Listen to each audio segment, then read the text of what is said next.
Hello, folks, and welcome back to Replay, the show where games are art.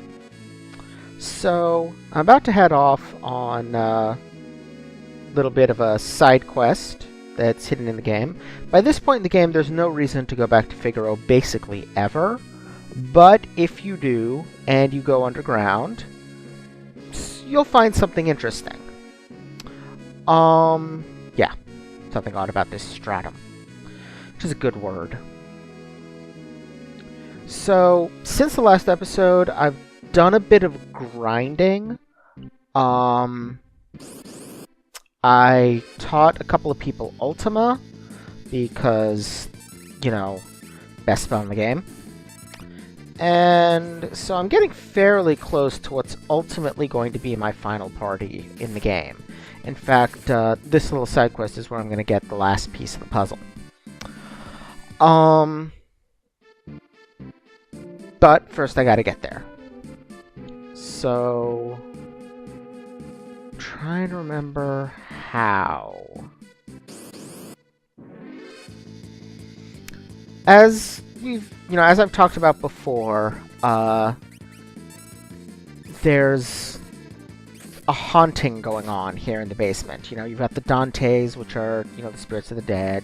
Oh, Taro just learned Life 3, so she's done with Phoenix. Sweet. We can start on Ultima. And... yeah, I guess?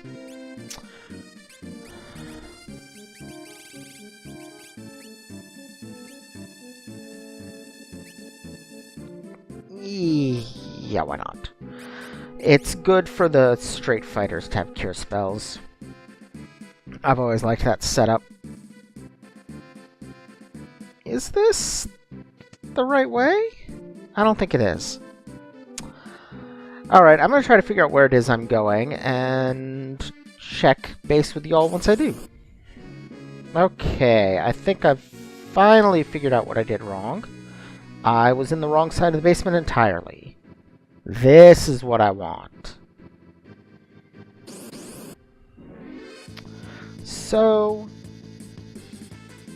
I've talked about parts of the game being reflective of other parts. And what we've got here is... this kind of cave has shown up a lot in the game. But between the... the music is very reminiscent of... wow, that did not do much. The music is very reminiscent of... what was it called? The Serpent's Trench. While the... which, in turn, tied to the Cave on the Veldt. So there's that, but we've already been back to the Cave on the Veldt in the World of Ruin. The other thing this is reminiscent of is kind of the... the big place where we saw this cave layout, because it's a little different, the tile set from what was used in Narsh. This is very much like the cave leading to Figaro, to South Figaro. So that's what I'm guessing it's intended to mirror. The enemies here, though, are very much in kind of a weird vein.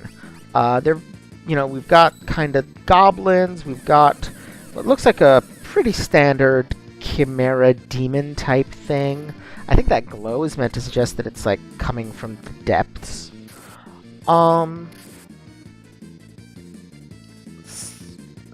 And it uses a lot of like level whatever spells, which is something that in past games has been associated with, like, chimera-type things. So I think it's a chimera, a summoned sort of demonic creature. Definitely trending into kind of the grotesque here, which a lot of the enemies do. What the hell am I even doing? It's notable here, though.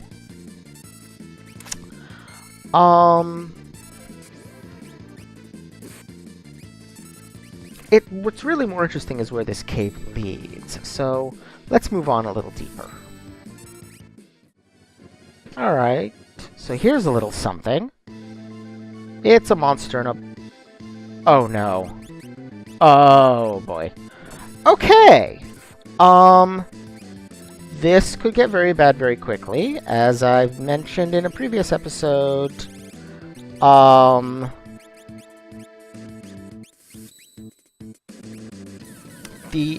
these are pugs. This is specifically Master Pug. This is a more powerful pug. Which is to say a more powerful Tonberry, which is to say a more powerful version of one of the nastiest enemies in the entire series. I am going to be treating this as a boss fight. Because it is. Just pull out everything I got.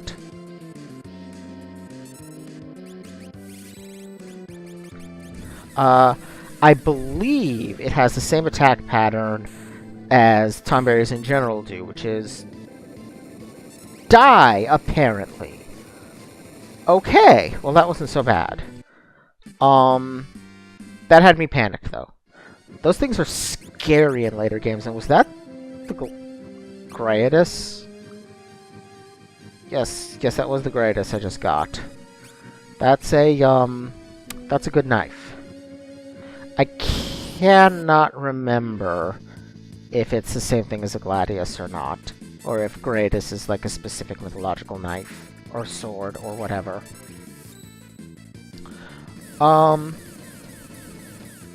Annuo is an interesting reference to this series' past.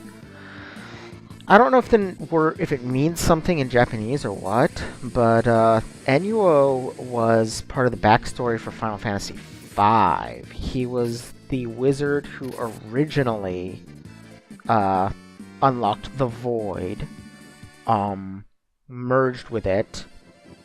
The 12 legendary weapons were created to fight him.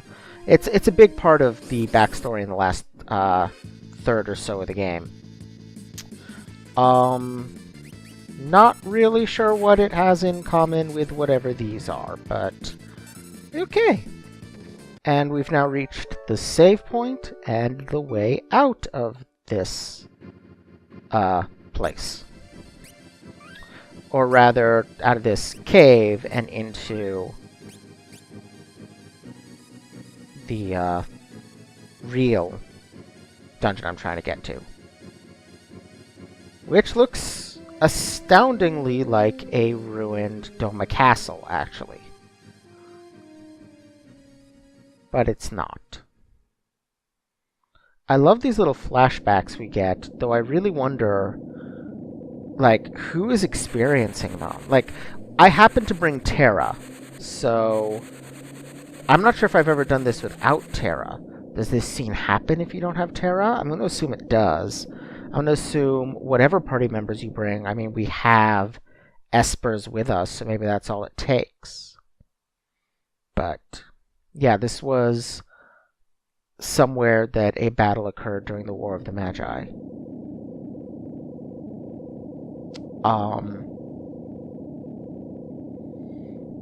It indicates some interesting things, because the PlayStation game in particular, and some of the supplemental stuff, suggests that the Espers originated as weapons. That they were created to fight. More like Magitech than like living people, beasts, etc. that they appear to be now.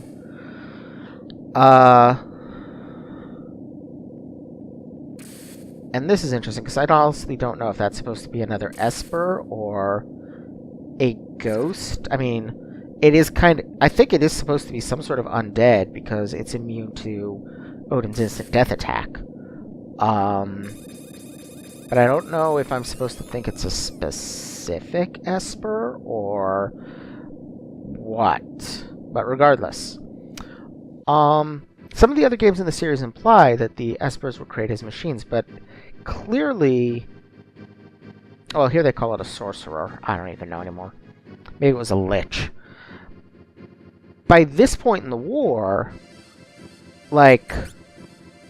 Espers were essentially people. They had names. They were able to fight on their own. Like, how even would they have differed? I just noticed that the things I couldn't quite figure out what they were are being called goblins, even though, like, they're gargoyles with horns rising out of glowing pits. Like, I think that's a translation thing. I think they're probably demons.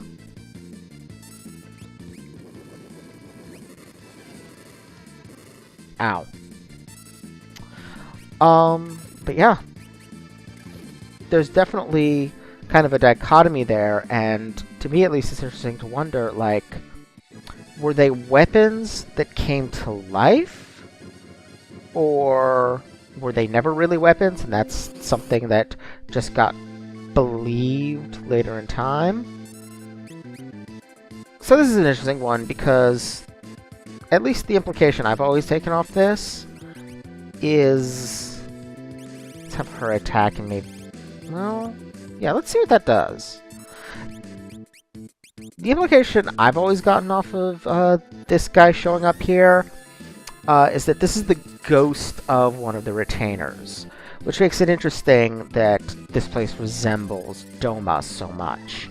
Geographically, it's not in the right place at all, but I kind of like the idea that like, what's his name? Like, Cyan. I really hope the audio didn't just drop out for you the way it did for me, because the audio totally just dropped out for me. Regardless, I really hope that for you, excuse me, this is disorienting, and I'm dying. CC back to normal now, though. Anyway, like I was saying, oh, I hate when enemies power up. That's always a bad sign. I imagine that this is somebody with a story very similar to Cyan's, that they were a retainer to the king here. Everyone was killed by the sorcerer Esper, whatever it was. That sounds bad. Okay, that's straight up a Cyan move. You know? Yeah. I think that's what the story here is, that this is somebody much like that, and that his ghost has been haunting the place since. By the way, expect me from basically here on out rest of the game to be abusing haste 2, because, dear God, is it OP.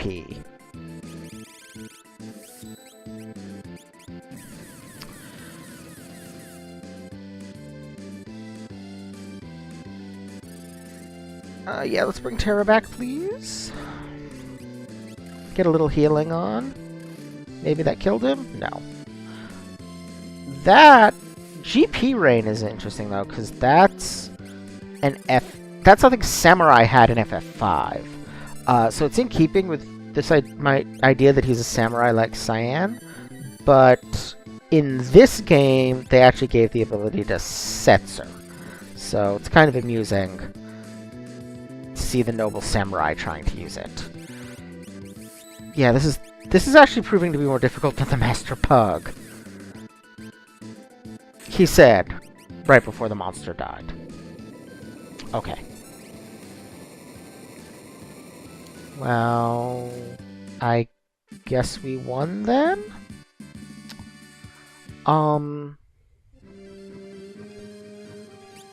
That's good though, because the item that we got for this, the offering, is pretty awesome, especially for Cyan, which is who I usually give it to.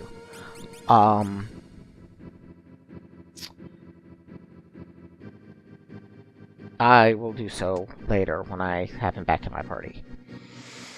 What it does is it causes the fight command to attack four times instead of one, which is, of course, what his level 4 sword tech does. But it allows you to do it instantly just by using the fight command. That's a huge improvement over his slow-ass sword techs. It's also... I just feel like it's appropriate that, you know, we've beat the Ghost Samurai, now let's use his offering. Give it to Cyan to use to avenge his fallen kingdom. It works for me. So let's talk more about this place, this ruin, because this is interesting, because this is the only place where we really get to see what the War of the Magi was like. And it again ties in with that nuke theme from pretty early on, because outside the castle we see lots of destruction, but here inside it's almost pristine. You know? It looks like the inside of any other castle, except there's no people. Oh yeah, got the Odin Magicite. Which isn't bad, but there are ways to make it better. And I intend to do so as soon as I find the place where you do. But yeah, the castle is essentially untouched. There's no people, but no damage to the structures. And that may sound familiar to any fellow children of the 80s out there. That's what Neutron Bombs supposedly did. Neutron bombs were designed to release a very large amount of hard radiation with a minimal blast. Minimal by nuclear bomb standards. The result, in theory, I don't know how far testing of them ever really got. I know that ones were built. But the idea was they would wipe out all life in some absurd radius, like a mile or something, while leaving buildings and structures and equipment untouched. There's really no other weapon that can do that. I mean, biological and chemical weapons can do that, but they take time. I'm going to talk about this enemy in a minute, because this is really interesting too.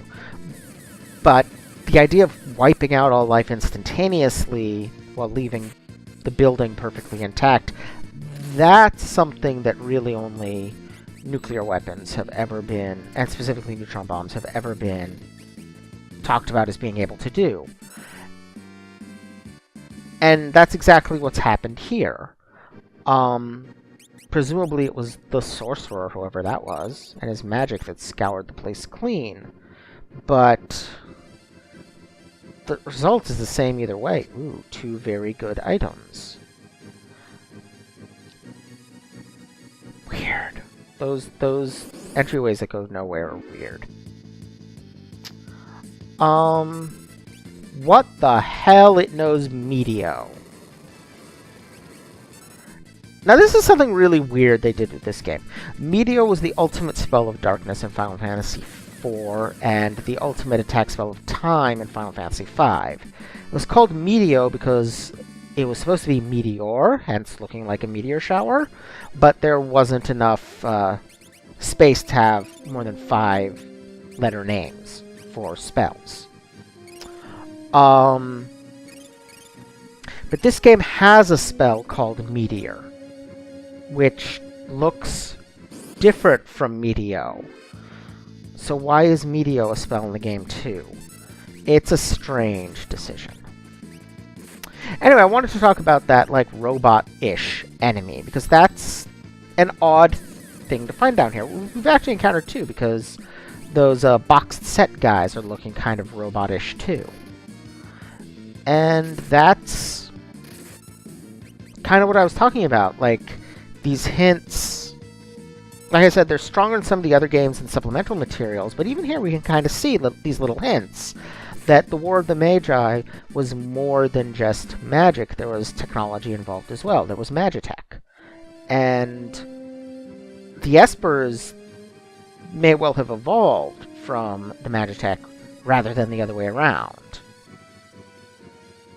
Oh, yes.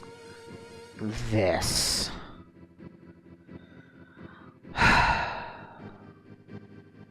So I believe...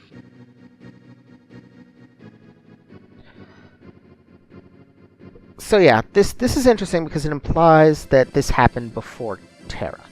That there were past instances of humans and Espers falling in love, which in theory means there could have been past instances of human and Espers having children, which might be where we get the ancestors of people like,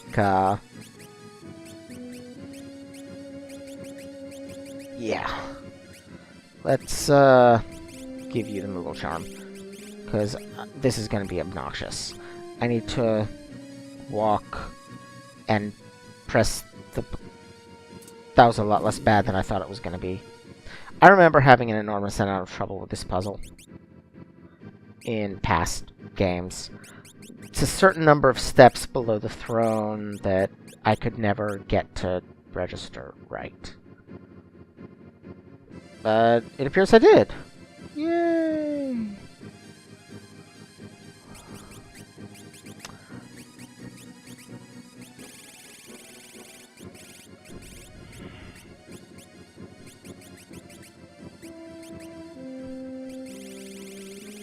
I am seriously considering giving her the gold hairpin, because half magic costs are pretty sweet. It does mean she is now vulnerable to instant death spells, but I think I'm okay with that. And there's a dragon.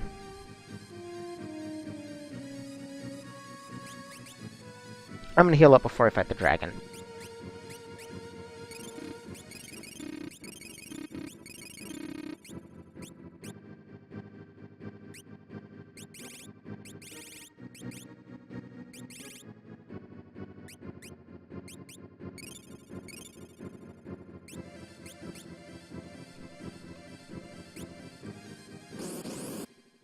So, I believe this should be the last or second to last dragon outside of Kefka's Tower.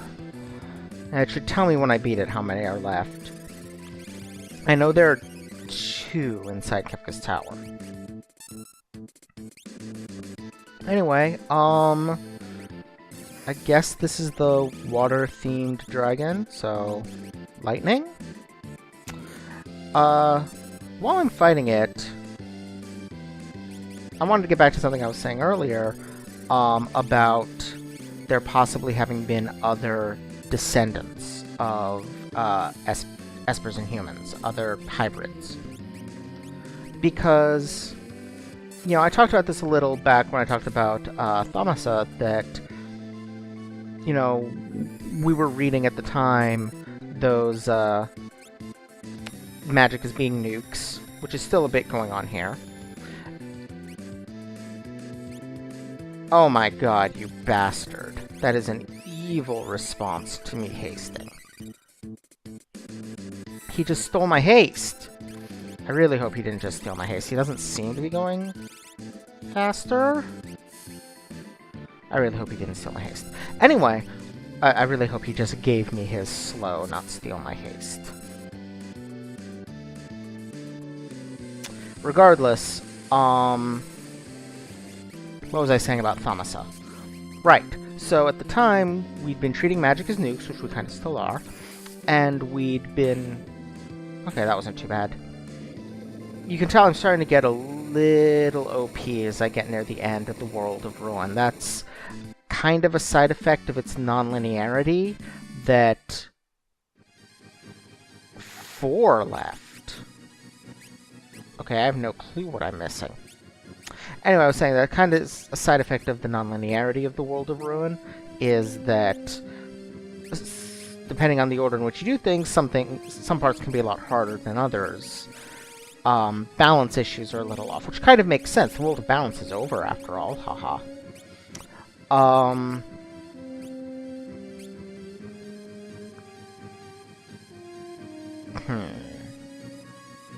Right. So... this is weird. I have no idea why they decided that Raiden should be the superior form of Odin. But it gets you the quick spell, which is hella OP. Like, I would say the most overpowered spells in this game are Ultima and Quick. Quick basically lets you take a couple of free turns. Combine that with some certain relics, and you can get a character who does 50, 60 damage a turn easily. You know, there are other ways to do comparable or greater amounts of damage, but Quick and Ultima and a couple of relics, and you can be doing that amount of damage every time with any character every time they get a turn. Although you can only have one character capable of it at a time without cheating. Because there's no... as far as I know, there's no ways to get extras of one of the relics involved.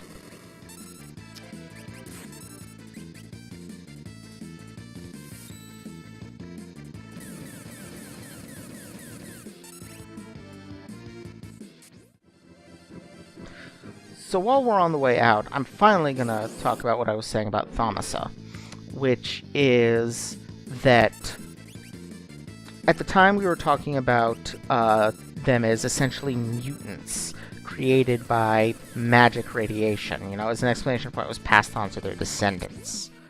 But another possibility that this raises in the story is that,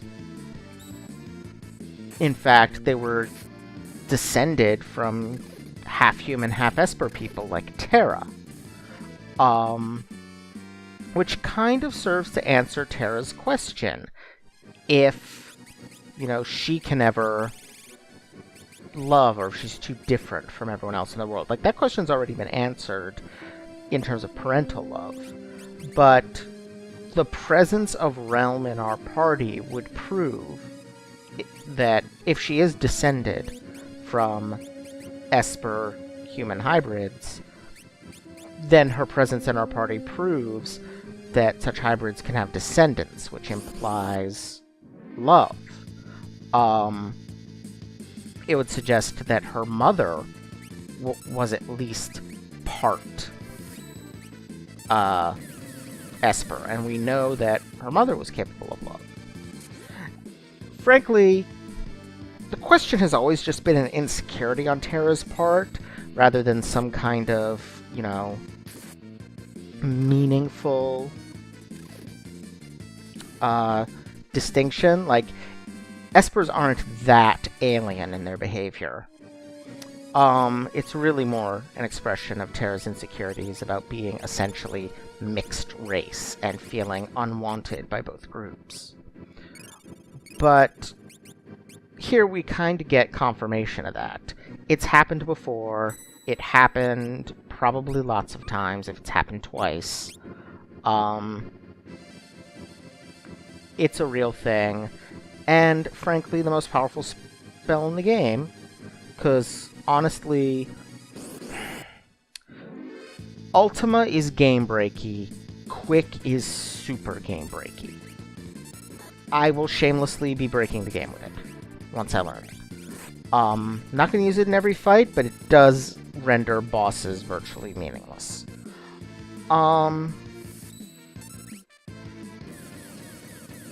You know, that came out of human Esper love. First Terra, who is arguably the most powerful character in the game. And then this. Like, Quick. You know, she has nothing to be insecure about at all.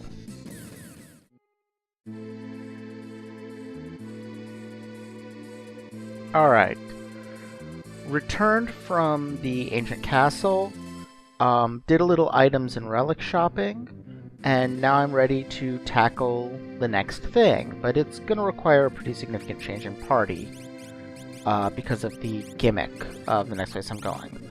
So I'm going to bring all magic specialized characters plus Umaro. The reason being, the next place I'm going to, the Fanatics Tower, is, for whatever reason, I'm not sure they give an in-game explanation for it, nothing except magic and items works in there. All other commands are disabled except magic, item, and I think maybe lore. I can't remember if runic is allowed. But basically all physical combat commands are disabled. You just cannot select them. Umaro, however, can. Because you don't control Umaro. So he can still physically attack. And there's a couple of unique relics which give him additional abilities. Namely, the Rage Ring, which allows him to throw other party members, which is hilarious. And the Blizzard Orb, which isn't actually that great, so I don't think I'm going to use it. I am going to give my people Wall Rings, which gives them the Reflect status. And my two Ultima casters will have gold hairpins. Alright, this is looking not too bad. If I need to heal, I will use items or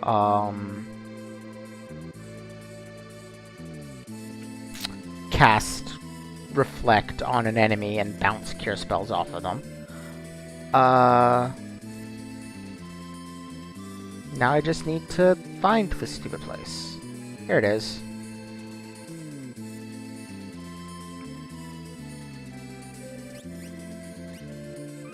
Alright. Now, I've never, as far as I can recall... Oh, right. First this. Strigo is here. Now, if we did not have Realm in the party, it would just be impossible to react to him. There'd be no response if we tried to talk to him.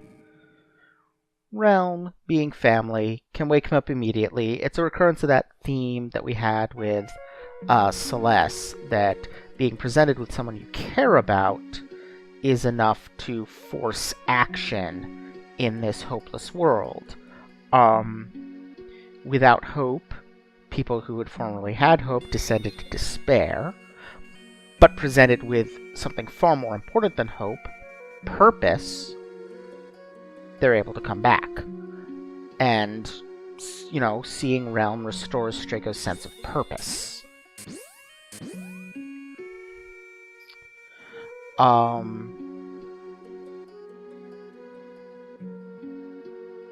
I believe there's a few lores he can learn in the tower, probably, but I'm not going to worry about that right now. As I was starting to say, though, I don't think I've... No, I already know about the treasure. I did not... God damn it! I did not mean to do that. I just spent a bunch of money for no reason. Anyway, I have never, that I can recall, ever actually attempted this tower for real. I have always brought Mog and used the Moogle Charm. So this is kind of a first for me.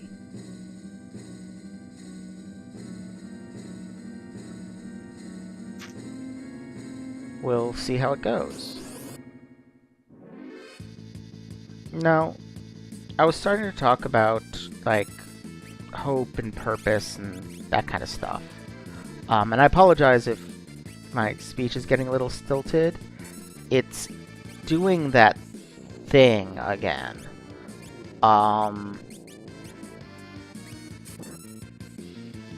Yeah, Umaro just threw himself. I find that kind of amusing. So apparently spells like Quarter can get through, but their status elements can't. And... Whee!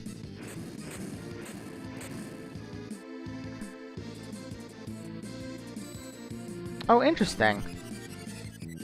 Hitting someone with magic cures muddle. I'm not sure if that was true in past games.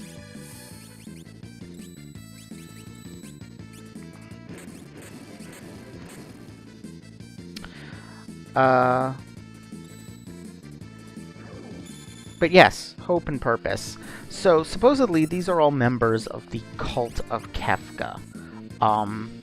They look kind of like monsters, but they also look vaguely humanish. So I think the intent is that they are monsters. You know, that they are... So yeah, let's heal up between fights. That seems like probably the best approach.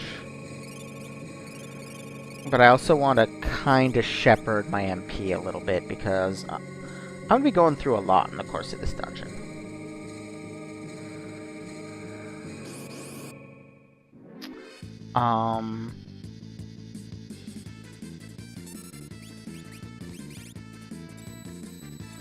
Oh, I do love it when they nuke themselves.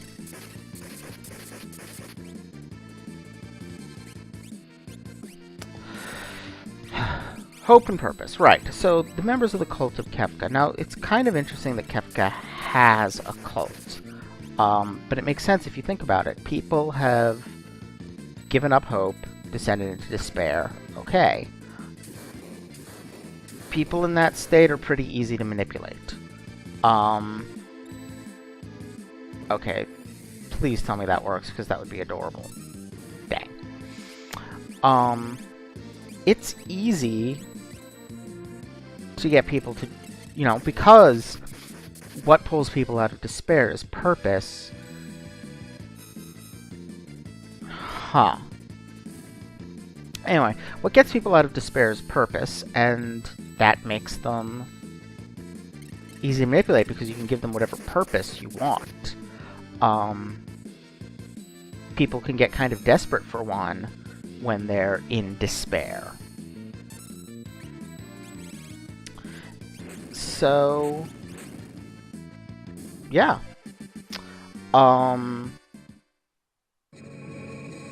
That makes the Cult of Kefka make a lot of sense. It's given people...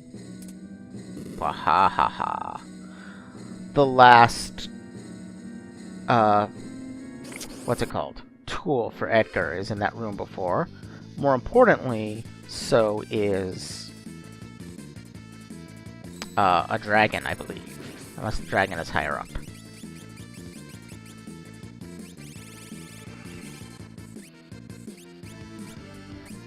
Regardless, so there's that factor to it. The bigger question is, what does Kefka care? Why is he going around creating a cult?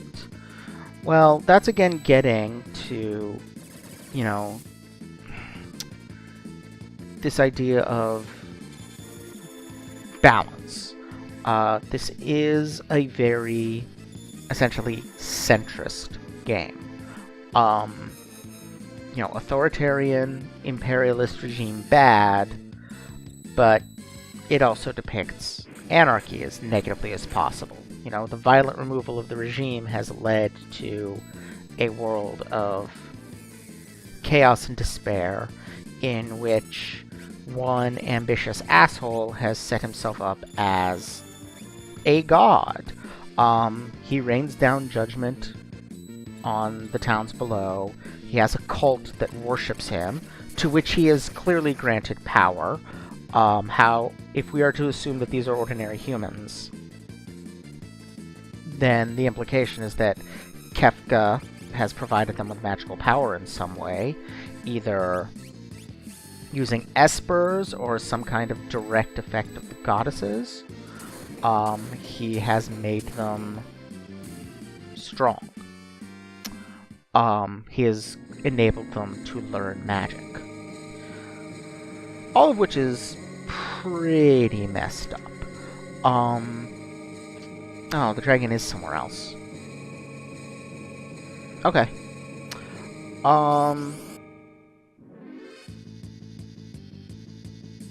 So the whole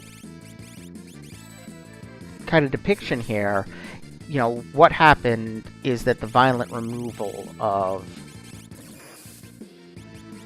evil or whatever, the authoritarian regime has created a power vacuum in which someone worse has arisen. And that is a real risk of any kind of revolution, Historically, that happens sometimes.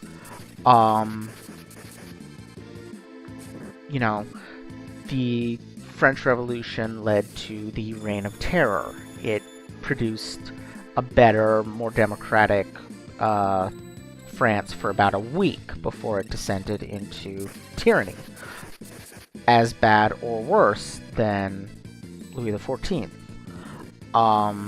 The American Revolution produced a nation that continued or made worse Britain's policy, British colonies' policies of genocide and slavery. Revolutions don't always go well. Often they go poorly. Because, again, there's that problem of the power vacuum, and the kind of opportunistic assholes who rise up into it. I can't remember if I've talked about it in a past video or not, but it is my belief that you can kind of, one model through which you can understand human history is as an ongoing sort of arms race between assholes and everyone else. Now, specifically by asshole, what I mean is people who enjoy having power and control over other people. That's not, unusual. Most people are assholes some of the time. Some people are consistently assholes. Some people are such huge assholes that they develop elaborate schema for manipulating and controlling other people. And that's where, we kind of have to create mechanisms for controlling people like that. There's no other way of dealing with them. If left to their own devices, they will manipulate and control other people and cause pain and suffering. Now... Oh, fuck. That's bad. That's very... And I got a game over. Well, haven't had a lot of those. I am starting to remember why. Oh my god.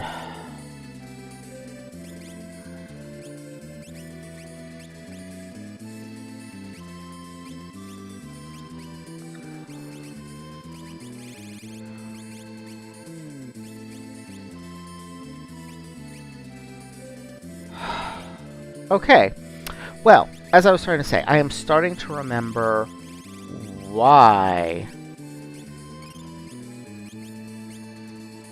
I always brought the, what's it called here?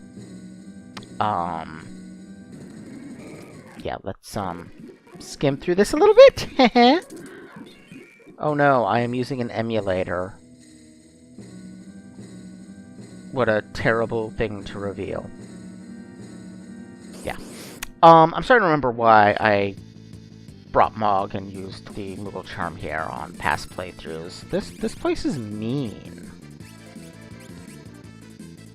But anyway, like I was starting to say, so we need to have mechanisms in place as a society for controlling that. That's basically what governments are. You know? Because a long time ago, the assholes solved nobody has any significant power over anybody else. They figured out how to use that to take all the power for themselves. So we come up with various schema to create, you know, basically granting some people power with which to control the assholes. But then, sooner or later, an asshole becomes one of the people empowered to control the assholes. And the assholes solve that system. And begin controlling everybody. And making everybody's lives miserable. So we come up with a new one. And then the assholes solve it. And then we come up with a new one. And then the assholes solve it. And sometimes we don't come up with a completely new one. We tweak an existing one. But sooner or later the assholes solve it. This is why I'm not really a believer in any utopian political philosophy. I don't think it's achievable. I think sooner or later, any political system you come up with will be figured out by assholes and become useless. Yet, I describe myself as an anarcho-socialist. So what do I actually mean by that? What I mean is not government is bad. What I mean is power is bad. We want to create a society in which power is essentially non-existent. But that's impossible. A society in which no one has power has already been solved. We need people with the power to control the assholes. We then need structures to prevent the assholes from becoming the people with the power to control the assholes, and so on and so forth. And structures to prevent people who are momentarily assholes from abusing their power, which is another thing that happens. God damn it, they figured out how to imp realm. That's why they keep reflecting themselves.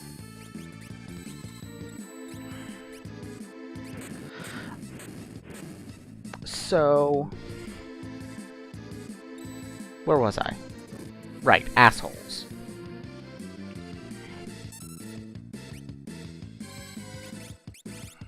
That's basically what the problem that has happened here. Yes, we took out the Empire, but an opportunistic asshole grabbed power. What do we gotta do? We gotta now take away that asshole's power. In this case, by murdering him. Sometimes it's what you gotta do. There's a problem here, though, because what about the means by which he claimed power?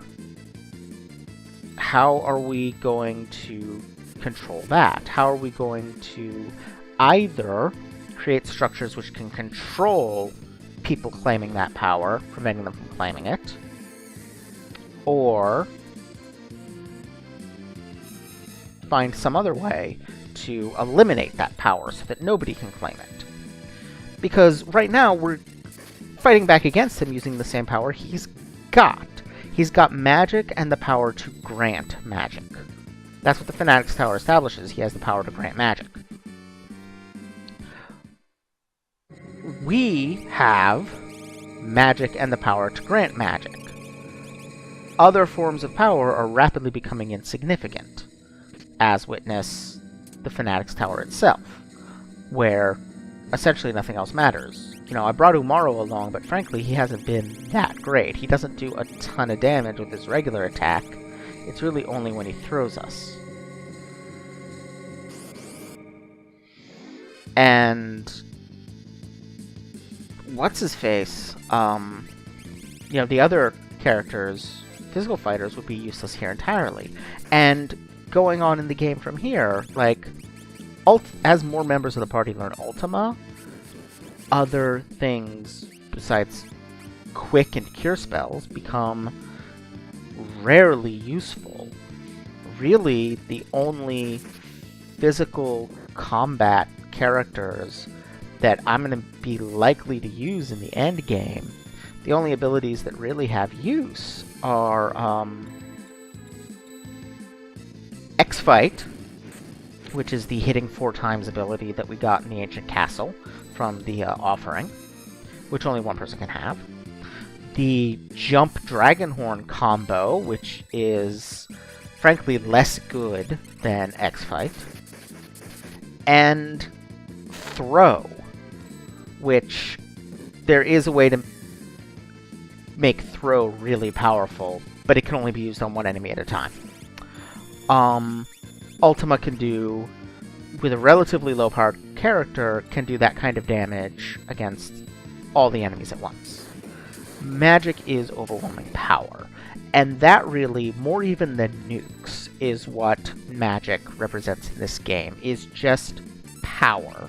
Power in any form.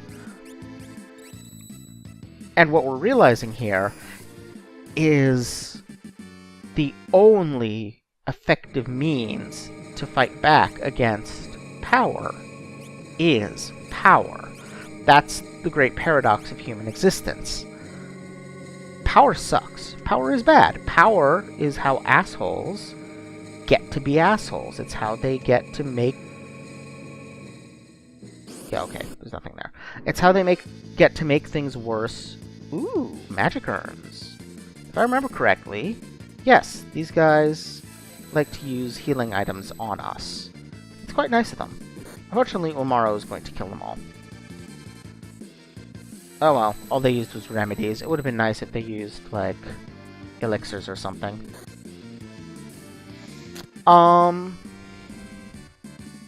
Ooh, good magic points, though. Yeah, Osmos is a useful ability to have here. The ability to steal magic points from enemies is quite handy when all you can do is magic.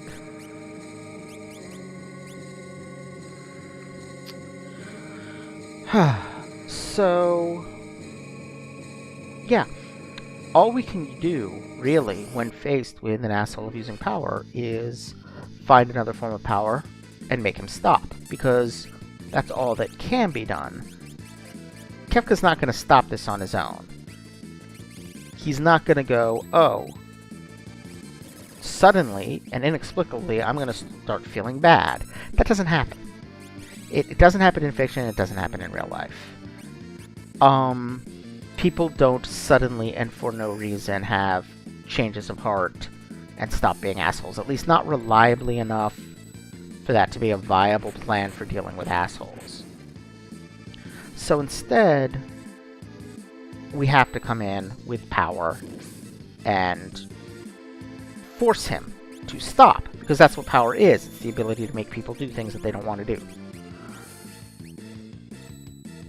But that means that power cannot be eliminated entirely from the world, because the only thing that can oppose power is power. And in a situation where nobody has any significant power, that's a wide open field for assholes to accumulate all they want without limit. So therein lies the problem. We want to eliminate power, but we can never do it entirely. There's always got to be some, which means there always have to be mechanisms to ensure that it isn't abused, which means it will eventually always be abused, because those mechanisms themselves require power which can be abused. And that's it. That's how it's going to be for the rest of human history, which who knows how long that'll be. Fun, huh? Ooh, Genji equipment. I think this is the first piece of Genji equipment I've got. No? I have a helmet from somewhere. Oh. Oh my god, I forgot to equip my people after the game over.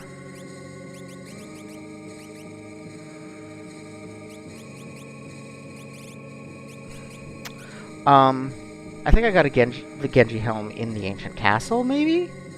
Anyway, point is, more Genji equipment. It is good. Ah, there's the dragon I was missing. The white dragon, if I remember right. So, healed by holy? Oh good, and some magic urns that will hopefully heal me. Hopefully by using something more useful than elixirs on me. Please? I mean, using elixirs. Something more useful than remedies. Potions. Potions are acceptable. And we're done. Alright. What does the stunner do? I think it might be for... It might be a shadow-only weapon? Or something? Clearly nobody in my party can equip it. Let's prep for this dragon.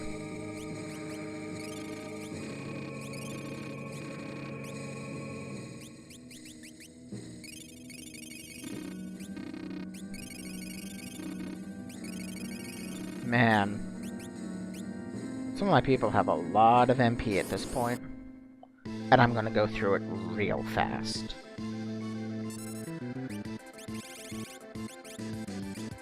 I'm thinking... Ultima. I just realized I can't use haste on myself.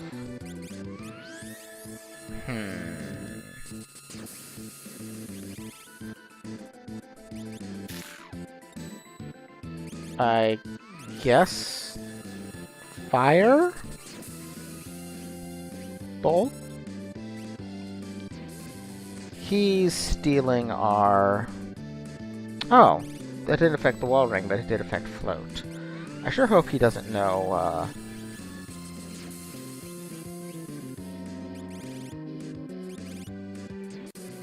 Yeah, let's start ripping out the Ultimas. I sure hope he doesn't know Quake. And at least bouncing his pearls back at him, he doesn't take that much healing from them. A lot less healing than the amount of damage I do, let's put it that way. So I'm feeling fairly confident about this battle. Of course, this is the point at which he suddenly reveals he can cast Ultima.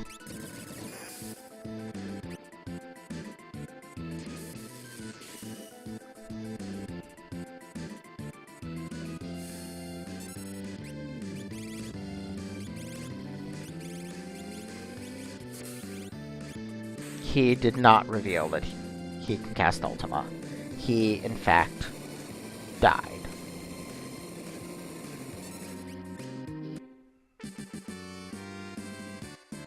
And a bunch of people learned a bunch of stuff. Now... there's 3 left. Where am I missing one? I don't remember.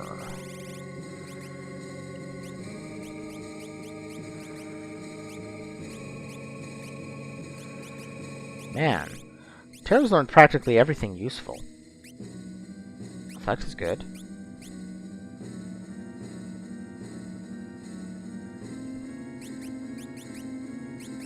How about you?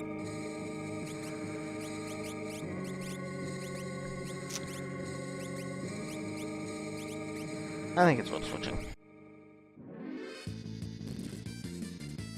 Gah! That is a bad spell for them to... Holy shit. Why would you do that?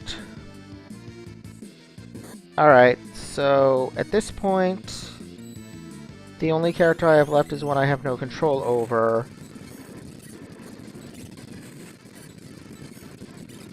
Let's just fast forward and see how this battle ends. I'm guessing probably game over. But you never know?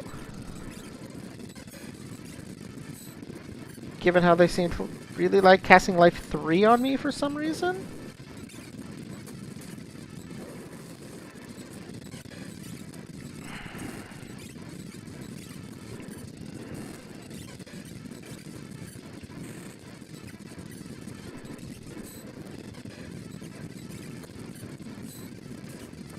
Okay, this is getting utterly absurd.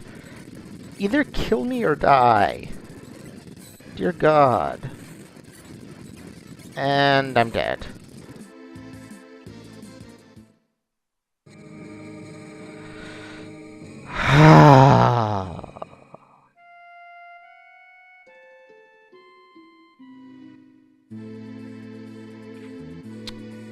Yeah. Here we go again. Hey, look! It's a dragon! Who is significantly easier than the random encounters near the top of this tower. Whee! Hey, look! It's the bloody top of the tower! After 3 or 5 or 27 game overs, or however the hell many it was.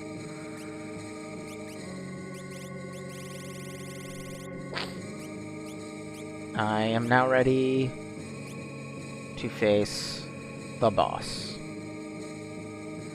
Now, on the one hand, it's kind of cool that the boss doesn't attack you until you try to leave. On the other hand, that means they had to disable the warp spell in this tower, which means that after defeating this boss, I'm going to need to walk all the way down, fighting random encounters again.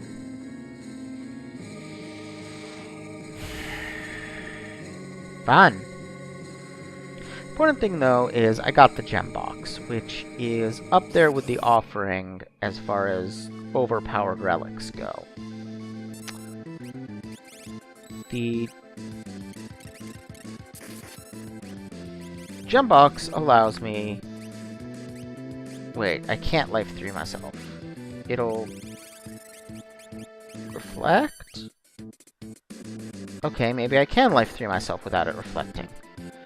That's good. Anyway, Gem Box allows me to cast 2 spells around. It is useful. Also, P.S., I spent some time grinding magic. So, several people can now cast Life 3. Celeste can now use Ultima. It's pretty great. Now, why am I Life 3ing everybody? Because I remember this boss. This boss, on death, likes to cast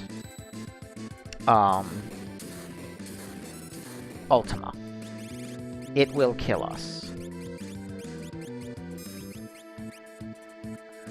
And now, I have no idea if Quick is safe or not, so let's cast Ultima first and then Quick. Time to be a cheap bastard. Gembox is the key to what I was talking about as the game breakiness that you can achieve with Quick and Ultima. Because, alright, with the Gembox on one turn, I can cast Ultima, right?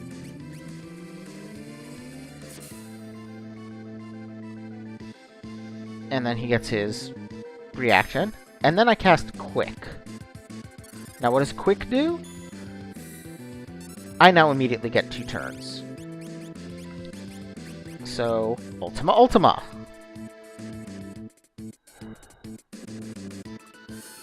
Look at that. No one else gets to do anything.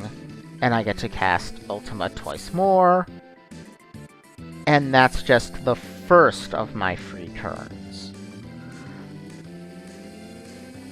It's using up truly ridiculous amounts of MP, as you can see. But just osmos him a couple times to make up for it. And if I didn't have the wall ring, I could equip a gold hairpin and have the MP cost, or, if I can find it, an economizer and have no MP cost. Basically, this is an absurdly OP ability. Oh, he's casting Ultima. He must be dead.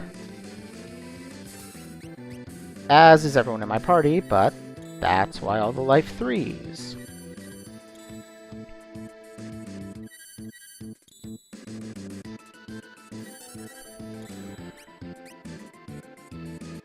Yay, we won. This place is terrible.